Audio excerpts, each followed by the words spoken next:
Greetings builders, Daniel here and welcome to the third part of my top 12 builds for the Affliction League. If you missed part 1 and 2, don't worry, you can find their links together with the POBs and complete guides for all those builds in the video description. And if this video helps you, please leave a thumbs up to support the channel. Thank you very much and let's get into it. Let's start with this classic minion build that is like having fireworks on your screen. The Mage Skeleton's Guardian with the Templar class.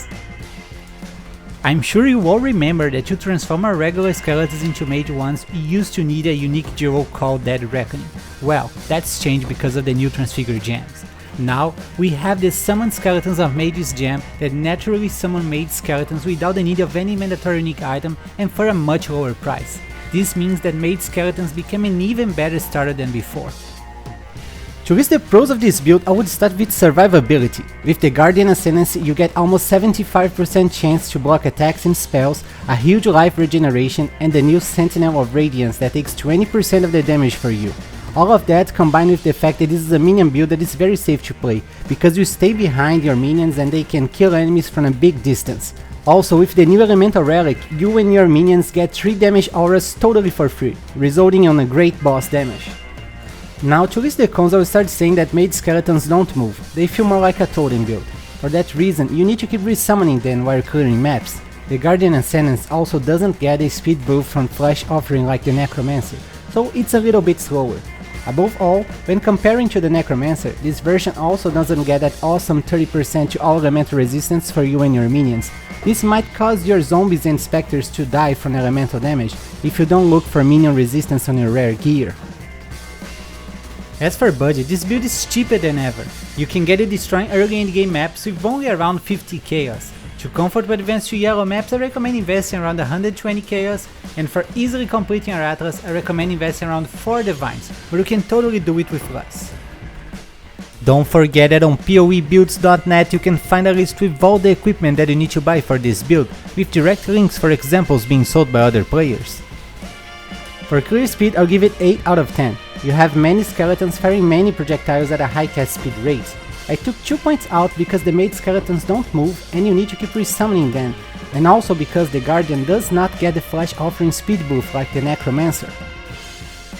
The boss damage is also amazing and deserves 9 out of 10.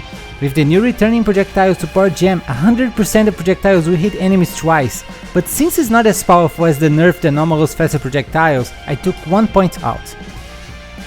For the survivability, I'll give it 10 out of 10. This build has a big load of defensive layers such as high armor, 75% chance to block attacks and spells, a minion that takes 20% of the damage for you, and since it's a minion build, you are far from danger all the time. Now let's take the previous build to another level and make the Archer Skeleton's Guardian with the Templar class. I'm pretty sure that at this point you all know the very popular Mage Skeletons build. Well, with the new transfigure gems, we now also have the Archer Skeletons, so I spent my weekend trying them out and I got this super fun build as a result. I hope you guys all enjoy it.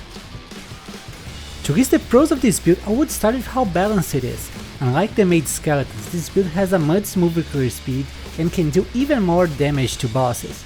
This build also is not complicated to put together, we only need 1 mandatory unique item that is pretty cheap. Above all, as a Guardian, we still have 3 damage auras for free and a minion that takes 20% of the damage for us. Now, to list the cons, I'll start saying that even though this build is still very tanky and safe, it's not as tanky as the Mage Skeleton staff version because it has less block chance. But don't worry, if you mind your position, it will be hard for you to die.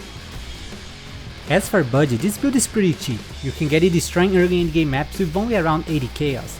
To comfort with advanced to yellow maps, I recommend investing around 150 chaos, and for easily completing your atlas, I recommend investing around 4 divines, but you can totally do it with less.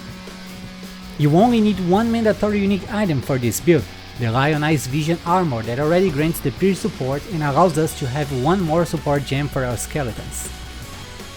For clear speed, I'll give it 9 out of 10. We have many Archer Skeletons firing many arrows with high attack speed. And unlike the Mage Skeletons version that uses the spell Echo, here we can easily cast 4 skeletons at a time in different locations and increase a lot their angle of destruction. The boss damage is amazing and deserves 10 out of 10. The gameplay you're watching is destroying those endgame bosses in a few seconds and it's only using the Determination aura. But if you're playing on the Affliction League, you can use the Spectre of the Guardian Turtle for a free determination aura and use Pride for a lot more damage. For this survivability, I'll give it 9 out of 10. As a minion build, you stay far from danger while they tank and kill everything for you. It's a very safe playstyle. But this build also comes with over 90,000 effective HP because of high armor, block chance, and a minion that takes 20% of the damage for you. I only took 1 point out because since we're not using the staff like the Mage Skeletons version, we end up with less block chance and effective HP. Finally, we have an amazingly strong endgame build, the Poison Raging Spirit's Guardian with the Templar class. This build takes advantage of the high number of Raging Spirits you can summon to stack an absurd amount of poison on our enemies. Originally, I was trying to build it as a Necromancer, but with the Guardian, you lose just a little bit of damage but get almost 3 times more survivability. To list the pros of this build, I would start with its boss damage. Once the build is complete, you are going to kill even the biggest bosses in just a few seconds. The survivability is also amazing, since we can have all the defensive layers of a Guardian on a minion build that is already very safe to play. Now, to list the cons, I'll start saying that this build isn't for everyone. You need a lot of currency to put it together. Another issue is that Raging Spirits have a short duration and you have to often stop to resummon them. As for budget, this build will need at least 10 Divine Orbs to put together. As I said, it's an expensive one. You need 4 mandatory unique items for this build. The first one is the United in Dream Sword that grants the Envy Aura for a big amount of chaos damage to our minions. It also grants them 60% chance to poison on hit. We also need the Darkness in Front belt that has 2 Abyss dual sockets for us to achieve a 100% chance to poison on our minions. Next, we need the Covenant armor that grants our Raging Spirits a level 29 aided chaos damage support. This means a lot more chaos damage. Finally, we also need the Ancient Skull that grants a huge damage and attack speed boost to our minions. For clear speed, I'll give this one 9 out of 10. Even though we have many fast minions that destroy everything in seconds, they have a short duration and need to be resummoned all the time. That's why I took 1 point out. The boss damage totally deserves 10 out of 10. You easily end up with over 30 million DPS that is more than enough to decimate every boss in the game. For the survivability, this one is surely a 10 out of 10. As a minion build, you already stay far from danger, but with this one, you also count with many defensive layers from the Guardian Ascendance that grants this build the amazing amount of 250,000 effective HP. And that's it for today, guys. Have you played any of those builds during this league? Please don't forget to share your experience in the comments and leave a thumbs up to support the channel. I wish you guys an amazing day, and don't forget to keep building!